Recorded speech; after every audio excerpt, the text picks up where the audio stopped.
Wait, let me guess. You're about to tell me to close my eyes again, aren't you? How did you? It's YouTube. They always do the tasting thing. But sure, go ahead. Close your eyes. Meanwhile, the audience can't see anything, and I'm just here, talking to myself.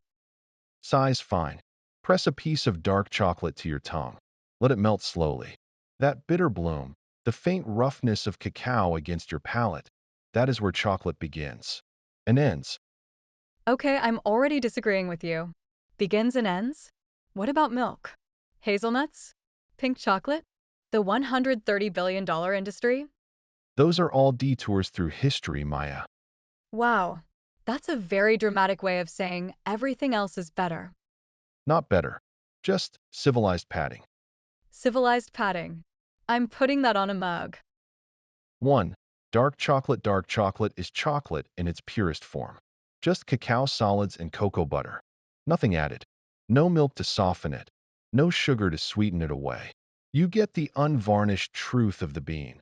Between 50 and 90% cacao, ranging from a gentle bittersweet whisper to a dry, astringent intensity that really does dry out the sides of your mouth.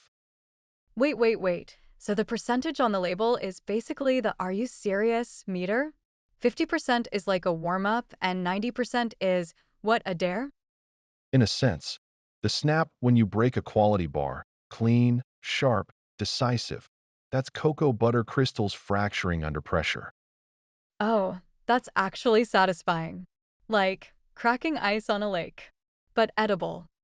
Precisely. And the melt coats your tongue like bitter velvet. Heavy, reluctant to let go. And as it fades, Is this the part where you say something poetic about the ghost of the soil? a long fruity afternote lingers. A ghost of the fermentation that shaped that particular bean. Mock gasp, he said it. The ghost line. Silas, it's chocolate. Not a seance. The terroir, Maya. Just like wine. The bean carries its land in its flavor. Terroir. You and your fancy French words. Next, you're going to tell me chocolate has a sommelier. It does. I'm sorry, what? 2. Milk chocolate is what the world reaches for. Milk powder or condensed milk folded into the chocolate liquor, softening every edge the cacao ever had. The color lightens to caramel brown. The texture becomes smoother, melting on contact with a gentleness dark chocolate never offers. So it's dark chocolate, but with therapy? It's the democratization of chocolate. Without milk chocolate, there is no chocolate bar industry. No Hershey's. No kids' Easter bunnies. Number 2 a.m. comfort eating? No comfort at all. Pause. Okay, I take some of that back. 3. White chocolate here is the controversy that chocolatiers whisper about. White chocolate is not technically chocolate. No cacao solids. No chocolate liquor. Just cocoa butter. The fat that was pressed out of the bean, sugar, milk, and vanilla. So it's chocolate's imaginary friend. A conceptual art piece titled, What If Chocolate, but Not Really? It's a blank canvas. Pastry chefs adore it. Drizzle it, temper it, color it, flavor it with passion fruit or lavender. So basically, Microsoft Paint? Long pause. I'm not dignifying that with a response. 4. Ruby chocolate the surprise. The new arrival. In 2017, Barry Callebaut announced the fourth type of chocolate. Naturally pink, no added color, derived from a specific ruby cacao bean. Break open a piece and it's a dusty rose. The flavor is a sharp, bright tartness, like freeze-dried raspberry against your molars. Hold on. Naturally pink? No food coloring? How is this not everywhere? This should be everywhere. Because the processing method to preserve that color and the berry-like tartness was only just figured out. Some regulatory bodies haven't fully classified it as chocolate yet. So the government is gatekeeping chocolate. Cool. Very on brand. 5. Cacao nibs are what happens when you break a roasted cacao bean and take only what falls out. No sugar, no cocoa butter, no processing beyond that fracture. They look like jagged fragments of dark bark. So, edible tree debris. The health food industry's greatest hits keep delivering. On their own, yes, intensely bitter, tannic, drying the mouth like oversteeped tea. But scatter them over Greek yogurt, mix them into overnight oats, bake them into banana bread. Their bitterness becomes structural. They cut through sweetness. They add texture where texture is needed. Chocolate for people who want to feel like they've earned their dessert. Very no pain, no gain. Chocolate in its most elemental, least forgiving form. Chocolate for people who read the ingredient list first. Noted. 6. Single origin chocolate. The wine analogy is intentional. Just as a Burgundian Pinot Noir tastes nothing like an Australian Shiraz, a cacao bean from Madagascar tastes nothing like one from Venezuela or Ecuador. Madagascar gives beans a bright, jammy red fruit acidity, like cherry compote with jasmine. Venezuelan porcelana delivers an earthy roundness with barely any acidity. And Ecuadorian Nacional carries orange blossom. Long pause, Silas. You're telling me chocolate has a sommelier culture and no one invited me? When a craft chocolatier prints the farm coordinates on the back of a bar, they're asking you to taste place itself, distilled into cacao.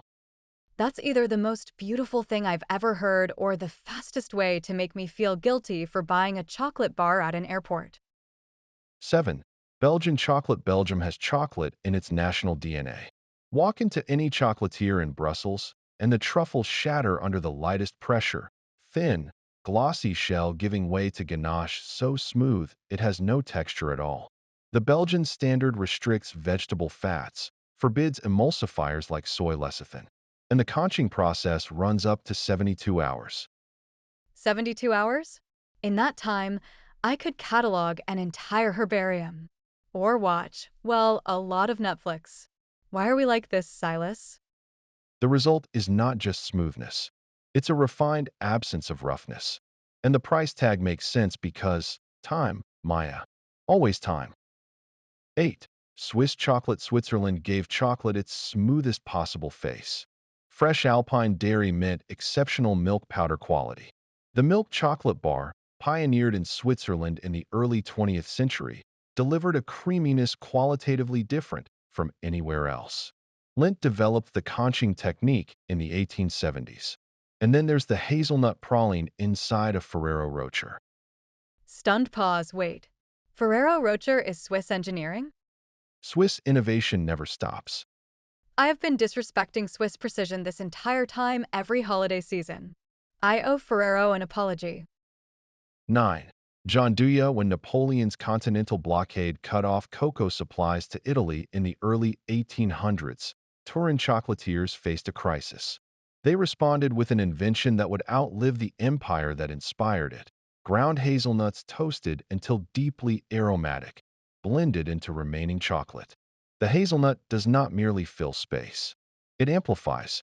Where chocolate melts flat, Gianduja melts with a rich, nutty depth that lingers like roasted coffee. So Gianduja is Nutella's great-great-grandmother? Nutella is Gianduja made into a spreadable emulsion with milk powder. The original, still made in Turin, is denser, less sweet, far more serious. Napoleon accidentally invented the perfect toast topping. History is wild.